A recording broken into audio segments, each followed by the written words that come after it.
Djaloshi I vogël e pyeti nënën e tij: "Nënë e dashur, pse po qam?" "Sepse më duhet të qaj, biri im I dashur." "Nuk po të kuptoj, nënë e dashur," I tha djaloshi. "Nuk di kur do ta kuptosh, o biri im I dashur." Djaloshi më vonë pyeti baban e tij: "Baba I dashur, pse nëna ndonjëherë qan pa arsye?"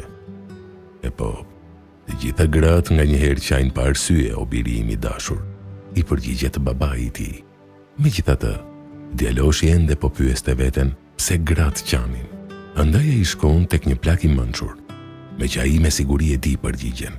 Mendoi djaloshi me vete: "Mësuesi I nderuar, pse gratë qajnë me lehtësi?" E pyeti njeriu I mençur. Kështu, plaku I mençur, pasi e dëgjoi me vëmendje I përgjigjet: "Kur Allahu krijoi gruan, ai e bëri atë shumë të veçantë.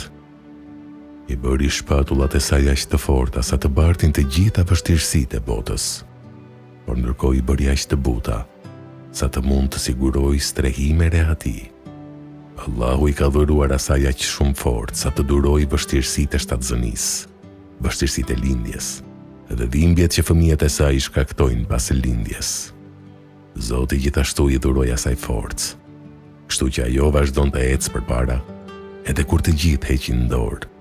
Andaj, ajo kujdeset për familjen dhe fëmijët, edhe kur ata janë të sëmur apo në vështirësi, duke mos u ankuar për vëmendje dhe kujdes të madh. Allahu gjithashtu I dhuroi asaj një ndjenjë aq të madhe, saqë ajo I do fëmijët e saj në çfarëdo kushte dhe rrethana, madje edhe atëherë kur ata e lëndojnë rënd me fjalë apo ndonjë veprim. Zoti po ashtu I dhuroi asaj mençurinë, që ajo percepton se një burr I mirë kur nuk do ta lëndoj dhe dëmtoj qëllimisht gruan e tij. Shkurt, shqip, Zoti I mundsoi nënës lehtësisht për lotimin e saj. Andaj, lotët janë vetëm të saj, që në to, ajo gjen ngushëllim dhe lehtësim. Nëna nuk ka nevojë vetëm për një arsye të qaj, por ajo ka nevojë të qaj, madje për shumë arsye. Por, megjithatë, nëna nuk ka nevojë t'i shpjegojë askujt pse ajo qan. Edhe atëherë kur të tjerët nuk e kuptojnë, pikërisht, ashtu si kundër përballimi I sfidave janë të saj, po ashtu edhe lotët janë të saj. Andaj o djalosh, e sheh se bukuria e një gruaje nuk është në rrobat që ajo vesh. Bukuria e saj nuk është në pamjen e fytyrës së saj ose në mënyrën se si I mban flokët e saj, por bukuria e vërtetë e një gruaje është në sytë e saj, sepse ata janë porta e zemrës dhe vendi ku banon dashuria e sinqertë. Kështu, kur djaloshi I vogël I kuptoi fjalët e njeriu të mençur, u largua dhe nuk pati nevojë më të pyes askënd për lotët e nënës së tij.